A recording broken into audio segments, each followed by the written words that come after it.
Hello and welcome to prompt number 84. These ants I adore. That was so bad. These are all so bad. Let's just get into the prompt. Okay, we have Seahorse. Ooh, and oh, there's that ninja we missed with the pirate prompt. All right, let's do Seahorse and Ninja.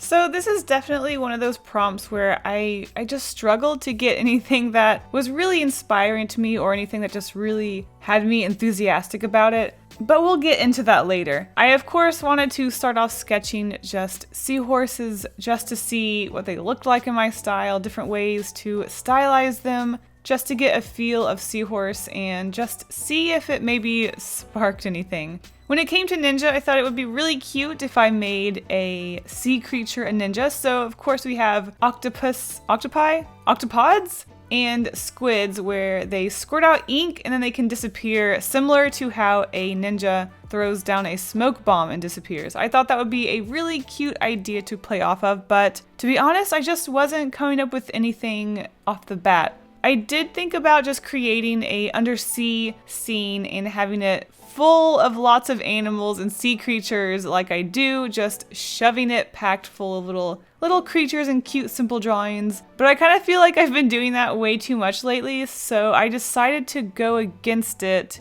And I thought about doing a lot of things.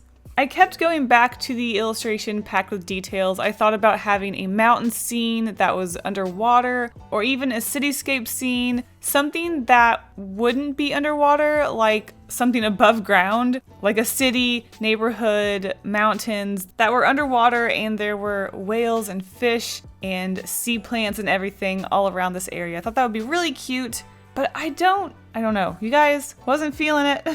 But then something good happened. If you follow me on Instagram or Twitter, you know that I've been getting back into my Posca Pens. It has been a while since I've used my Posca Pens, unfortunately. I don't know why. I kind of forgot about them or just started neglecting them.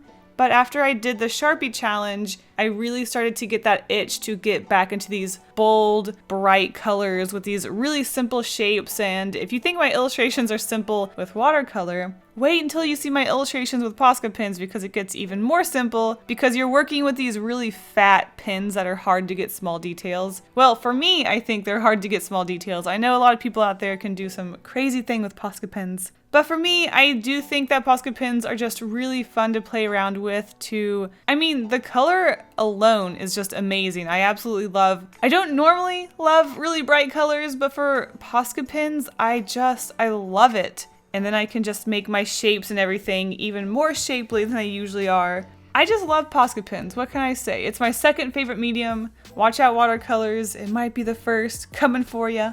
But anyways, because I'm getting back into Posca Pens, I thought, because I couldn't get any sketches or anything that I really wanted to do, I thought I would just make this a really chill prompt and just kind of make something simple and cute, enjoy the colors, and just do the dang thing with no pressure. So here we have a seahorse that is heavily stylized, obviously, and we have a ninja riding the seahorse. Now originally this ninja was supposed to be a human ninja, but as I sketched it, I thought, well, having this really skin-tight sort of head cover was kind of boring, and I wanted there to be more around the head area, so I thought, well, okay, let's just make the head the entirety of a fish body, and the rest of the body can just be this fishy body thing. The anatomy of the ninja does not make sense. I will be the first to admit that. But I do think the design is really fun and silly and cute, and I like it, and I don't care if it doesn't make sense. It's fun, and that's all that matters. Something I've really noticed with my Posca Pen illustrations, and you can go back and look at a previous prompt. Let me see which one it was. Prompt number 71, I also did an underwater illustration with my Posca Pens. So it's kind of funny, I feel like when I do my Posca Pens, I really levitate towards those yellows and blues, and purple always ends up getting mixed in because I don't like to use black when I use my Posca Pens. I've talked about this before, but because the Posca Pens just make me want to use all of these really bright colors and just really push the intensity, I want to avoid black as much as possible. I feel like if I put black into these illustrations, it's just going to kind of dull them down. And so I always end up using the dark purple to outline my illustrations and to add anything that I feel like I would add with a black marker. So I do find that to be really fun. So the ninja is purple instead of black because I didn't want to make a black ninja. I thought if I made the ninja black, it would just make things kind of boring. And I just want to use all of the colors with these Posca pens. So I outlined this illustration with purple, and normally when I do my Posca pen illustrations, I do a sort of lineless style, but I don't know what it is lately. I've been putting some broken line work on my Posca pen illustrations. I don't know what it is. I guess I'm just sort of experimenting and going back and forth with my Posca pen illustrations. But yeah, usually I go lineless with them because the shapes are so bold. I think they do wonders for themselves. They can speak for themselves. But lately I have been using the dark purple pen to create line work, and it does look really good, though I can't decide, do I want to do line work? Do I not want to do line work? I really like my Posca pen illustrations when they don't have line work, but sometimes I really do feel like it needs that definition, so I don't know. I guess I'll just have to see when I do my illustrations if I want to add line work or not. I also found that with my Posca pen illustrations, I really like to just do a character on a white background. I do need to push myself to try to do more backgrounds with my Posca pens, but for now I just love the way a nice, bold, colorful, shapely character looks on the page, and then when you put a color block shape behind it. So as you saw, I got my roll of tape and I traced a circle behind the seahorse. I honestly couldn't decide where I wanted the shape or what shape I wanted to do. For the most part, I do like to do more square shapes behind the characters, but I guess because this was an underwater illustration, I was thinking circle, like a bubble, it's underwater, represents the water in the background.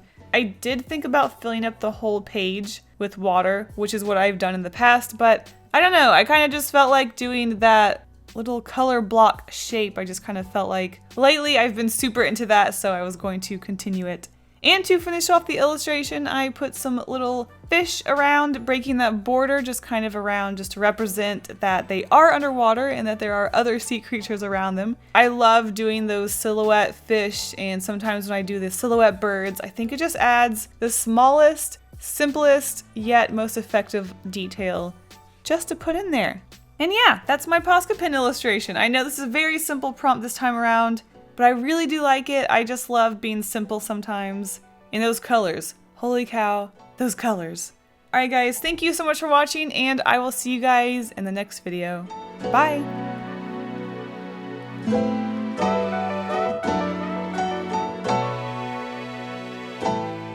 Just a quick reminder in case you missed the end of the last prompt, I will not be doing end cards where I show you guys' prompt entries because I am in Japan, so I had to pre-make these videos. You can join in on the prompts again starting on number 88, so I will see you guys on the end card on number 88.